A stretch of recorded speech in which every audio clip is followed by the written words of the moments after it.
and we'll get started. First off, welcome to our webinar. This is a webinar on the new book by historian Bill Robbins. The book is called A Place for Inquiry, A Place for Wonder, the Andrews Forest. My name is Michael Paul Nelson. I'm a professor of environmental ethics and philosophy at Oregon State University, and I serve as the lead principal investigator for the H.J. Andrews long-term research program, ecological research program at the Andrews Forest, sponsored by the National Science Foundation. I want to start by thanking our co-sponsors for this event, the H.J. Andrews Long-Term Ecological Research Program, the Oregon State University College of Forestry, and the Spring Creek Project for Ideas, Nature, and the Written Word. And I also want to thank our webinar organizers, Irene Shoppy and Lena DiGregorio, for their expert help running this webinar. Thanks everybody so much. So what we're going to do is we're going to start with a short video that has been prepared on the Andrews Forest and Bill's book. I'm going to then introduce Bill. I'm going to engage in a conversation with Bill, an interview with some questions that I've prepared for Bill. And then we're going to open it up for questions from the audience. Feel free to ask your question at any time that you want. In the lower center of your screen is an icon that says Q&A, and that's where you would enter your questions, and I'll see them on my screen. We might not be able to answer every and all questions. We are but one historian and one philosopher, so there are questions that might be outside of our range of expertise. But we promise that we'll pass those questions on, and somebody will get back in touch with you with a reasonable answer. So we're aiming for about 45 minutes in total here. So we're going to start with a video. I want to thank the College of Forestry Marketing Group for the creation of this promotional video. Much appreciated. And what you're going to see is just a short overview of the Andrews Forest and the long-term research that's going on there. So go ahead, Irene. Oregon State University historian Bill Robbins has written a history of the H.J. Andrews Experimental Forest in the Oregon Cascades. Established in 1948, it is 25 square miles of old-growth and planted forest, streams, and steep terrain in the Willamette National Forest. My interest in writing this book stems from my lifelong interest in forestry and forest issues, and especially after teaching at Oregon State University for more than 30 years. Wrapping up the history of the university in 2017, I launched into a project which became the history of the Andrews Experimental Forest, because most people in Oregon have never heard of the Andrews. The Andrews Forest is the site of a significant long-term ecological program and multidisciplinary inquiry and collaboration among researchers, students, and land managers from Oregon State University, the Pacific Northwest Research Station of the U.S. Forest Service, and the Willamette National Forest. Research and education programs focus on topics that are critical to society and science, like water, forest and stream ecology, biodiversity, carbon, and more. Over the past 70 years, Andrews Forest research has influenced forest practices in the Pacific Northwest and around the world. From early work on minimizing road construction impacts on watersheds to fundamental understanding of old-growth forests and northern spotted owls, Andrews Forest researchers have focused on how our ecosystem functions. Investigations have included forest-stream interactions and research on climate change and its effect on forests. Researchers share their findings through high-profile and important publications, public presentations, collaborations with the arts and humanities, and interactions with land managers. The Andrews Forest program and researchers are also educators. They are writers of children's books, undergraduate teachers, and graduate student advisors. For several decades, the Andrews Forest has not only been a place for sharing, testing, and advancing ideas, it's also been a place to explore the sense of wonder we feel when surrounded by centuries-old trees, a night sky unobscured by light, and the kind of quiet that's hard to experience in modern life. Over the years, as the scope of inquiry has expanded, the community involved in the Andrews Forest has too. The one thing that hasn't changed, though, is the desire to be a welcoming, interdisciplinary community. I think in the end, in the wake of global warming, the Andrews Forest and the extensive legacy of scientific research that it has accumulated will provide valuable information for the future.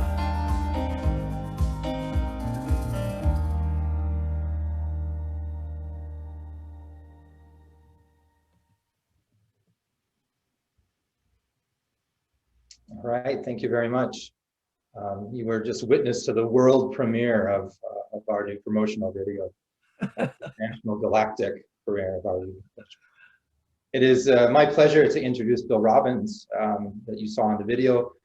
Bill is an emeritus distinguished professor at Oregon State University, where he taught from 1971 to 2002. Following a 4-year stint in the United States Navy, Bill earned an undergraduate degree at Western Connecticut University and a PhD in history at the University of Oregon in 1969. During his time in graduate school, Bill worked as a choker setter and foreman of fire crews. He taught briefly at Western Oregon University before joining Oregon State University faculty, where he taught courses in Western American history, Pacific Northwest history, and environmental history. Bill, this is an understatement, Bill is the author of many books. Among those, we've selected just a few. Among those that are most pertinent to the study of his work on the Andrews Forest are Lumberjack and Legislators, Political Economy of the Lumber Industry in 1982, American Forestry, A History of National, State, and Private Cooperation in 1985, Hard Times in Paradise, Coos Bay, Oregon, 1988, Landscapes of Promise, The Oregon Story in 1997, and Landscapes of Conflict, The Oregon Story in 2004. So welcome, Bill. It's nice to have you, and congratulations on your new book. Thank you. So you have a long history with the Andrews Forest. It even predates the work on this book. You have a long history with Oregon State University, a long history with environmental and forestry issues in the Pacific Northwest. What is it that sparked your interest in writing a history of the Andrews Forest? And maybe you could speak to what are the things that surprised you along the way? Thank you. And thank you for providing me an opportunity to talk about the book. And I have to say that the introduction that appeared on the video really explains my coming to the Andrews Forest. It's a long, circuitous route. I worked in the woods in my native Connecticut. That's where I learned how to set chokers. And I came west in 1963, hired on in various jobs in the woods, started graduate school and so forth. And then my first book, Lumberjacks and Legislators, was my academic involvement in the beginning of my publishing career and writing about issues related to forests. Probably the most significant are the last three you mentioned, Michael. Hard Times in Paradise, Coos Bay, Oregon, was once billed as the timber capital of the world, and a community that thrived and suffered as a consequence of the warp and woof of the lumber industry. But the two more recent books, Landscapes of Promise and Landscapes of Conflict, are books that touched upon many of the issues that we'll be dealing with today. Landscapes of Conflict, I'm sure it doesn't mention the H.J. Andrews Experimental Forest, but certainly my history of Oregon State University does in a very brief way. Thank you. And you mentioned surprises in terms of the work on the book. And I think that the surprises were probably of my own creation, a matter of perception, because I used the documents in the Andrews archives, all scientific documents, and I used documents in Google Scholar, which is a wonderful source of information, and then a few published articles that I had in my own files. But what the documents lacked was context. In other words, the world in which the environment of the Andrews was shaped, and that has to do with politics, and it has to do with certain features certain activities that preceded my coming to the Andrews Project. That was the Wilderness Act of 1964. And following that, the Save French Peat Creek controversy in the late 1960s into the 1970s, which I was involved in. I was a graduate student at the University of Oregon. And then probably most striking to me, and I don't mean this in a negative way, is the relatively favorable view among Andrews scientists of Senator Mark Hatfield. And this has to do directly, of course, with Hatfield's support for the infrastructure of the Andrews, which he was very helpful. But at the same time, while Hatfield was issuing his support in this respect, he was, I think, chair of the Senate Appropriations Committee, which was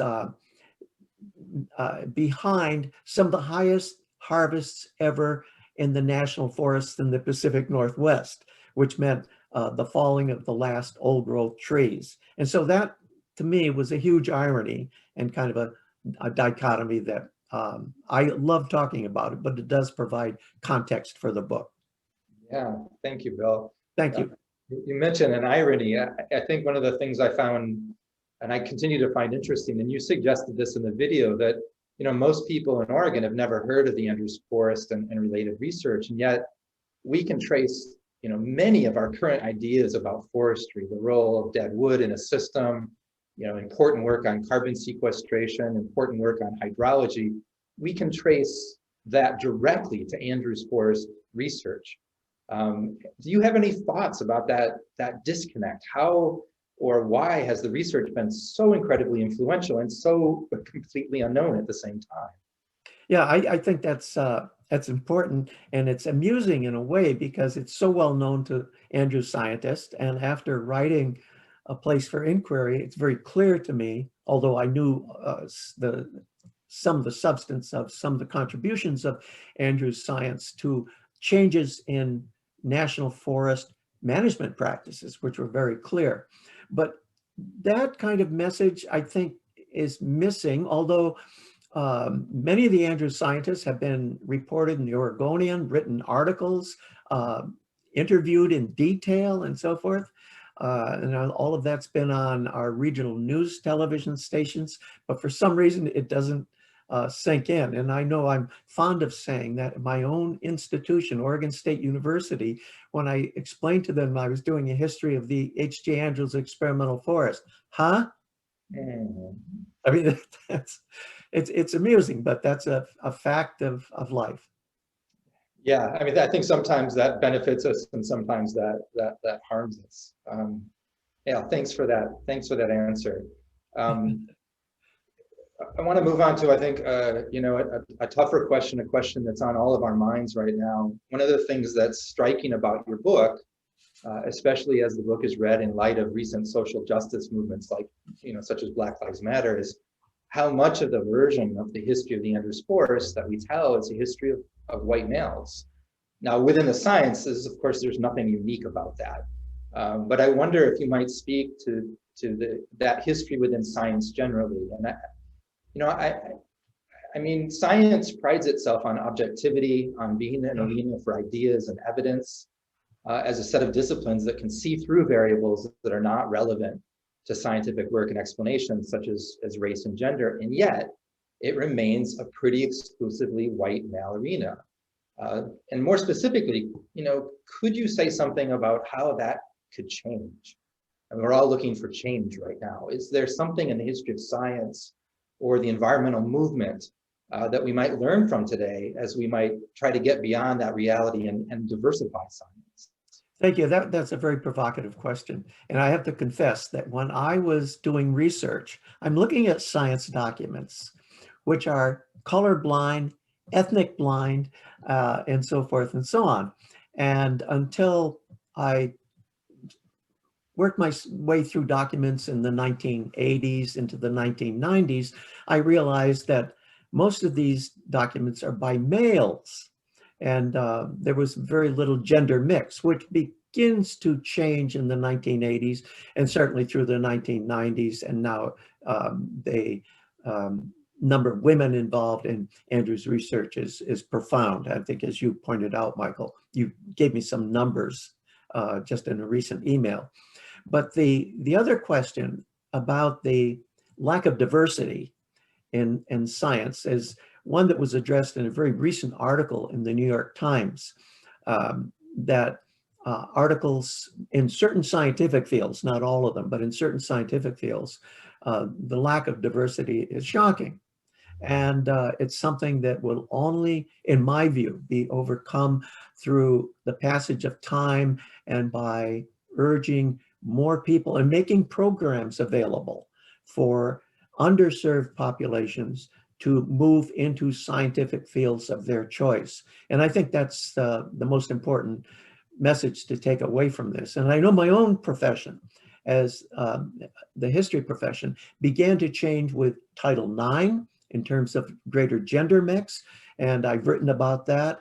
And as far as ethnic plurality in the profession, that has changed dramatically through the 1990s and through the course of the 21st century. It's a very different profession it was than when I entered it. I went to graduate school with many graduate students at the University of Oregon. There were some 25 of us, one woman. Mm-hmm. And so with time and patience, and I think some hard work on the part of scientists themselves in these various disciplines, that's important as well. Thanks, Bill. There's a lot of work to do on that topic, and I appreciate the comment. I'm going to take when people register, they could ask a question. I'm going to take one of those questions. And this question has to do with the Andrews relationship. The film mentioned managers and the Andrews relationship with management. The participant asked, how has the relationship with the National Forest System evolved over the years of the Andrews Forest? Great question. Well, if you look back at the early days, the H.J. Andrews Experimental Forest in the 1950s, let's say, specifically, the then forester in charge, Roy Saline, complained about his relationship with the Blue River Ranger Station because they wanted the Andrews to meet the full percentage of the allowable cut and so forth, regardless of whether this involved research projects or anything of that kind. And there were some downright heads of the Blue River Ranger Station and later the Mackenzie River Ranger Station who were opposed to the Andrews experiments and so forth and so on. Now, over time, through the 1980s, and there were certain individuals, Mike Carrick comes to mind, who was a district ranger and then went on to become supervisor of the Willamette National Forest, where under Mike's tutelage in his last appointment as supervisor, the Willamette began incorporating in some of its management practices the procedures and practices that came out of the science on the Andrews. So that was a long time in coming, and I would say by the through the 1990s and so forth, through the spotted owl controversies and into the 21st century, the relationship between the Willamette National Forest, the Mackenzie River Ranger Station, and the Andrews personnel itself has improved greatly. Thanks, Bill. Yeah, this is a really critical part of our program that we try to attend to a lot. And of course, we can always do better, but it's always nice to know how have we done in the past? What does it look like in the past? You know, your book came out at a kind of weird time. Just as your book was being released, the Holiday Farm fire swept through the Mackenzie River Valley of Oregon. And in fact, we watched, hour by hour, day by day, and the fire reached the Andrews Forest, and it burned about 400 acres, including 3 of our experimental watersheds. The 2020 Oregon wildfire season is one of the worst on record. It burnt more than 1 million acres. And at the end of your book, you reference previous Oregon wildfires and you detail conditions that may be favorable to even more fire in the landscape. And you end by stating that the Andrews Forest, and this is a quote, Rich database and well-documented records provide a wealth of historical information for assessing what many believe will be a very different future. So, end quote. Given that now we are emerging from a historic wildfire season in the Pacific Northwest, what do you see as the important contributions that the program can make to learning about this, our changing future? Thank you. I want to back up for a moment and say that I had not yet received a copy of the book until sometime around September 20th. So the Andrews was already under threat and so forth, and personnel there had to leave and so forth and so on. And I was talking to next door neighbor, Lena DiGregorio, whom many of you know, that maybe when the box of books arrives, I should just set it on fire because it would match what potentially could happen to the Andrews.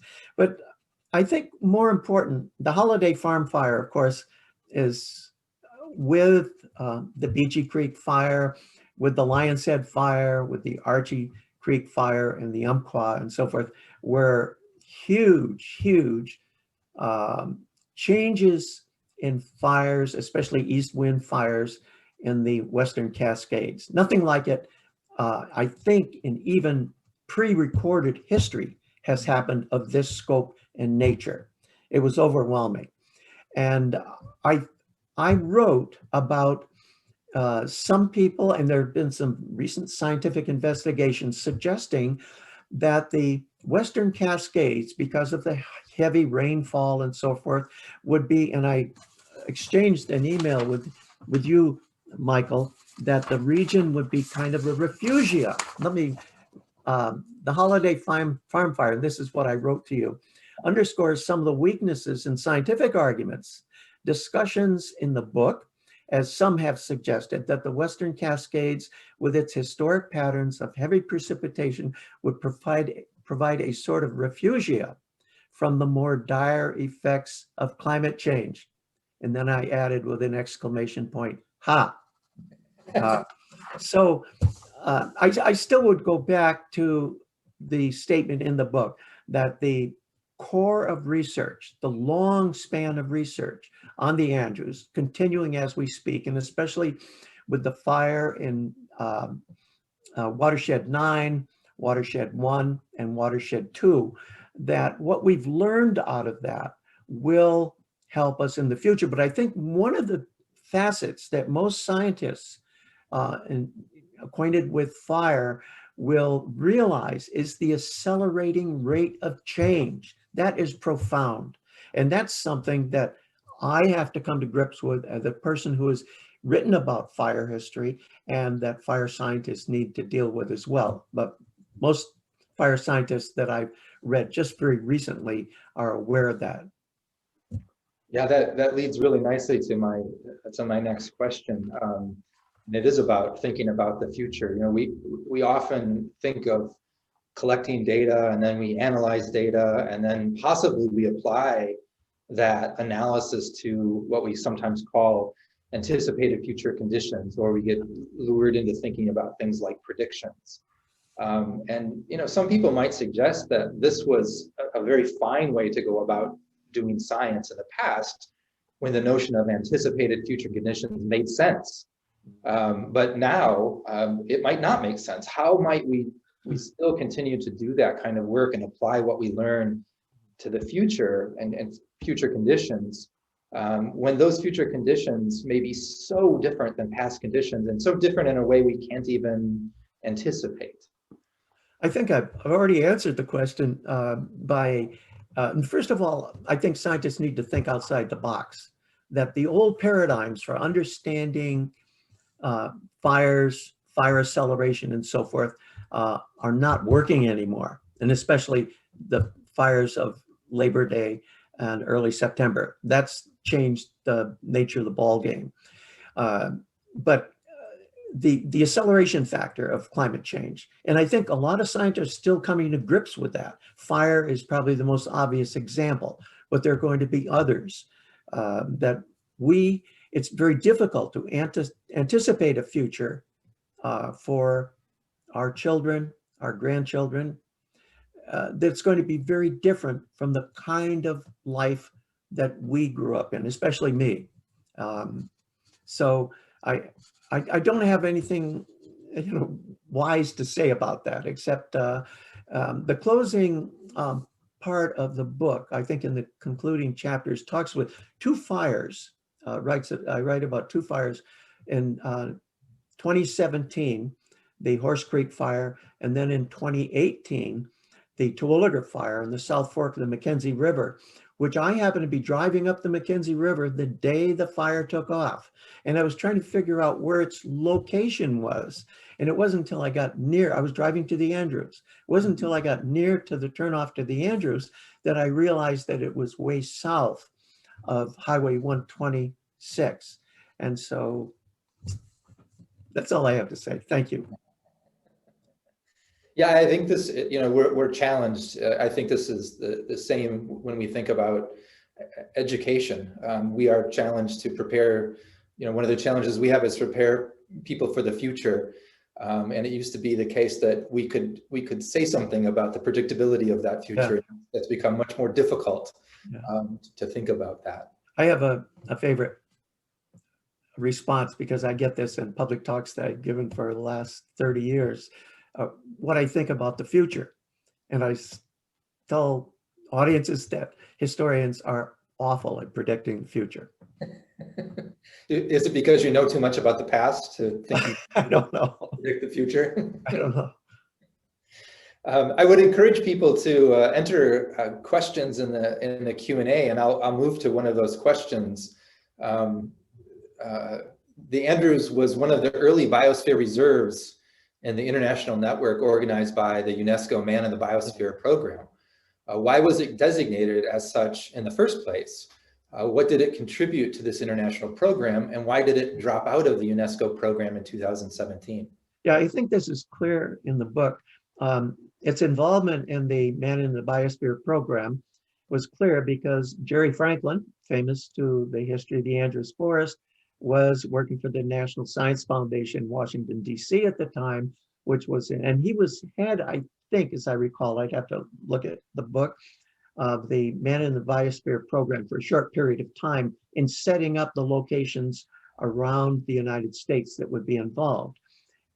In the state of Oregon, the two Man in the Biosphere programs were the Andrews Forest and the Three Sisters Wilderness Area. The program initially was focused on biospheres, minus humans, how we could preserve the biological world around us in a sustainable way, and so forth and so on. The UNESCO program, however, came under criticism, and I think justly so. This comes into the realm of social justice by people from third world developing countries who complained that it didn't have much relationship to their lives and their issues with the environments that they lived in. And so the program then began to shift in a different direction. And what happened, and you could talk to Mark Schultz, the forest director of the Andrews, who knows all about this, is that the Man in the Biosphere program used to be on the website and so forth, that the Andrews was a member, I think until 2017, when there was some discussion about trying to revamp the Man in the Biosphere program as it existed at the Andrews so that they could still participate, but it was too complex, and I'm probably not doing justice to the explanation, but the Willamette National Forest decided to drop its membership in the program.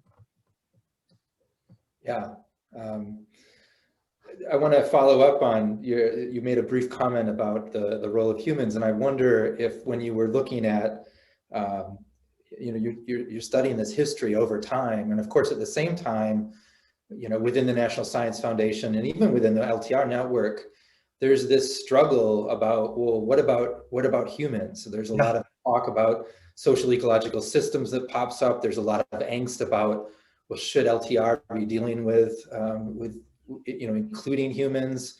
Can you describe that history of sort of confusion, I guess, in some ways about doing social science, thinking about human dimensions work, and the changing attitudes about the role of humans in our explanations of how the world works. Yeah, well, I'll provide two examples, and one of them is discussed in the book, but the establishment of wilderness areas in 1964 was cutting out by the industrial world for certain segments of nations. In the United States, the first wilderness area created, of course, was Yellowstone, and not Yellowstone, it was the first national park, but the Wilderness Act of 1964 was based principally on the idea that these were areas pristine, never touched by humans, ignoring the fact that native people wandered all through wilderness areas.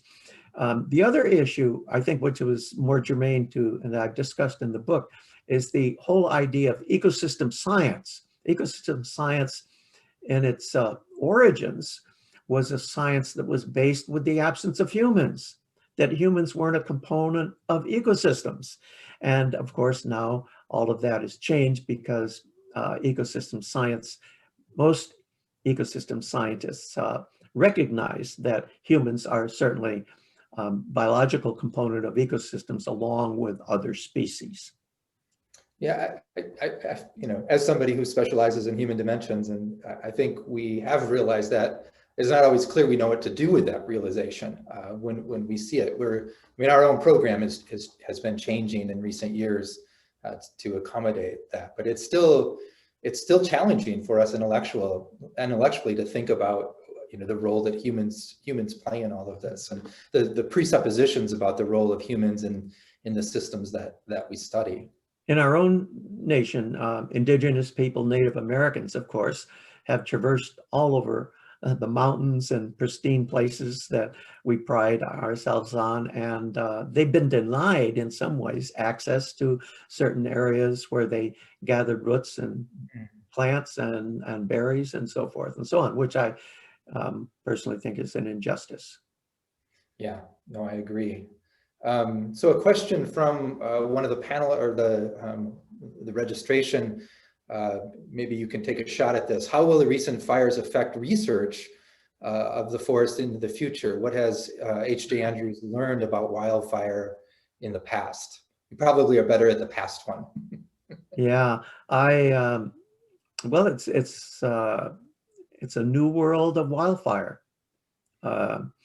And it's more than just related to forests. Look at Talent, Oregon and Phoenix, Oregon.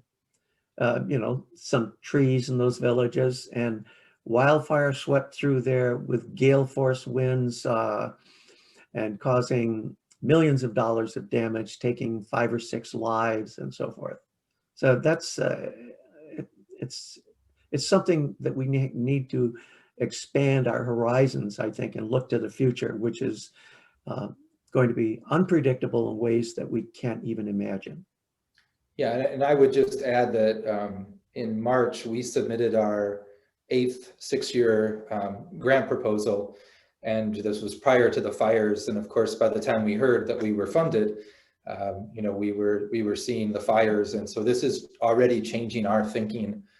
So we will be, kind of refocusing some of our intellectual energy to think more about fire in our system. So this is, forthcoming, I suppose. I just want to add that on Monday night, Labor Day, I was listening to a report on the radio about the fire in the Opal Creek Wilderness area, which was 500 acres.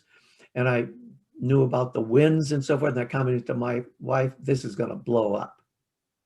And that's the Beachy Creek fire. Yeah. Unbelievable. Yeah.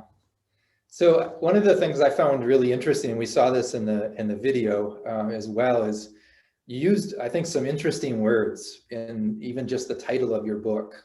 These aren't words that we often think about necessarily associated with science or a program that really is specializing in science. So, can you say something about your use of the words? And I'm thinking particularly here of the use of the word inquiry and the use of the word wonder in the title of your book. Why those words?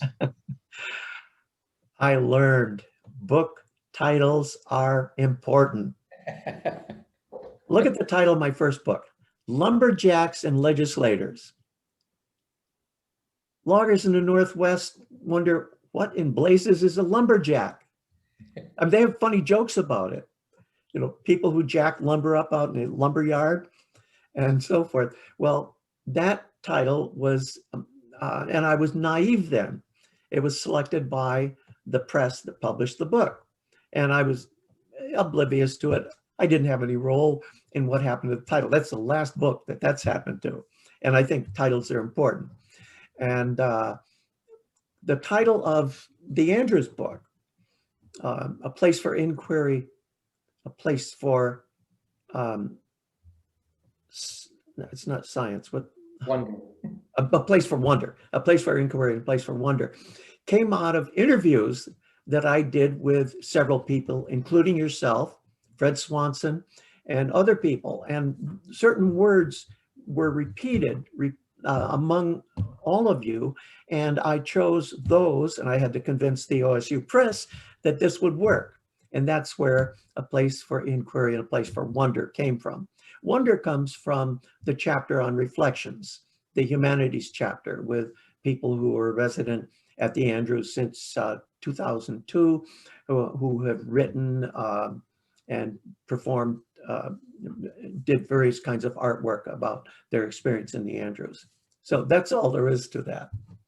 Yeah, I came here in 2012, and as a philosopher, it seemed like we needed a word that would be a little bit more general, and we started using that word inquiry. That's really what we're doing, and not just because of me, but because of all these other people that were, our educational programs and our arts and humanities programs. We didn't want to use words that would just, by their very usage, would exclude people from being part of our program. So I'm glad you were paying attention. I'm actually really pleased that word in particular shows up. And wonder, of course, has resonance with Rachel Carson as well, and the importance of science as the generation of wonderment. And as an ethicist, I think of that as also having ethical relevance. We tend not to destroy those things which we are in awe of, or that we are in wonder about. So I think it's really important to think about how science could serve that. I just saw a question pop up on the screen about the Reflections program, about the arts and humanities. And that's an innovation, I think, that speaks to the issues you're just addressing, the sense of wonder and so forth that people experience when they're at the Andrews. And writing that chapter, I was thinking about it today, was the easiest chapter in the book to write. Because I had the forest log, which is part of the Andrews website, where most of these people who've contributed words of poetry, essays, nature writing, and so forth appear. And I knew several of the people, especially some of the early contributors, Robert Michael Pyle, who was a beautiful writer and a wonderful scientist and observer about nature and so forth, which was an appropriate person to come here. And the other one was Kathy Durbin, another writer who I knew as a journalist, was a journalist for the Oregonian, who's written a couple of great books, who visited the Andrews. And it was sort of a sorrowful trek for Kathy. She had just lost her brother at a very young age. And she wrote some powerful lyrics about sitting alongside Lookout Creek and writing about the loss of her brother and looking at the decaying wood around her and the ages in which those processes took place. So that's a wonderful, wonderful asset, I think, wonderful facet of the H.G. Andrews Experimental Forest, and one I still go back to, reading posts in the forest log. And I encourage all people who are chiming in on this event this afternoon. That's a wonderful source of delight. Yeah, I think people would appreciate that even though we are a science program, we have we're very rounded. We're kind of a microcosm of the university. We have really active arts. You know, we talk a lot about the writers, but we now have an emerging music program and artist program as well. So that's become an amazingly vibrant part of our program, and it has spread to other LTR sites. About half of the LTR sites Yes. have active arts and humanities programs. There's some links to those programs that have been added in the chat if you're interested. And I'll go to this one last question and then we'll wrap up. Maybe you can answer this, Bill. The question is, I'm curious about historical and current relationships with the tribes whose homelands include the Mackenzie watershed. What did you find out about that in your work? Yeah, very little. In fact, I talked with Fred Swanson about native use of the mountains, and I didn't do any search, and I should have probably, into, usually the tribes lived, bands, I should say, the Kalapuya bands lived lower areas where the environment is easier to survive during the winter, and always, if it's on the edge of the Willamette Valley, above the floodplain. But summers, Native people went into the mountains for berrying and so forth. And Fred pointed out that there are were some identifiable trails along the ridges and so forth, which I have not investigated, but sometimes it's worthwhile looking into.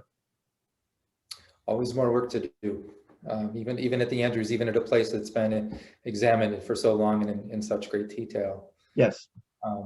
Well, Bill, thank you very much. I think we're right at about 45 minutes. I want to thank everybody for taking the time to join us today to learn more about the fascinating history of the Andrews Forest.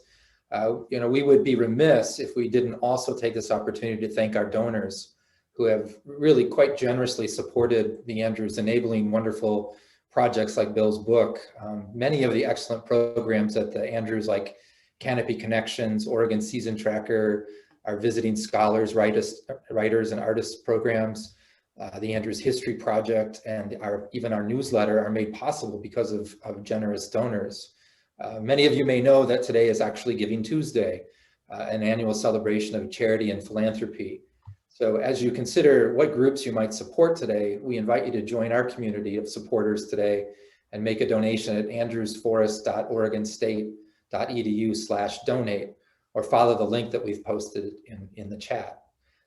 Thanks again to Bill for his time and for his wonderful work. Those who write books have very fertile minds, and they imagine they can write books about many, many things. And it's an honor that somebody of Bill's stature decided that the Andrews Forest was worthy of that kind of time and human energy. And thank you all for taking the time to join us today. Thanks everybody very much, and have a great evening. Thank you, Bill. And I want to thank you, Michael. This has been a wonderful exchange. You asked pertinent questions and put me at ease, and I thank you for that. And I thank everyone for joining in. Great. Thanks, Bill. Good evening, everyone. Welcome. Bye.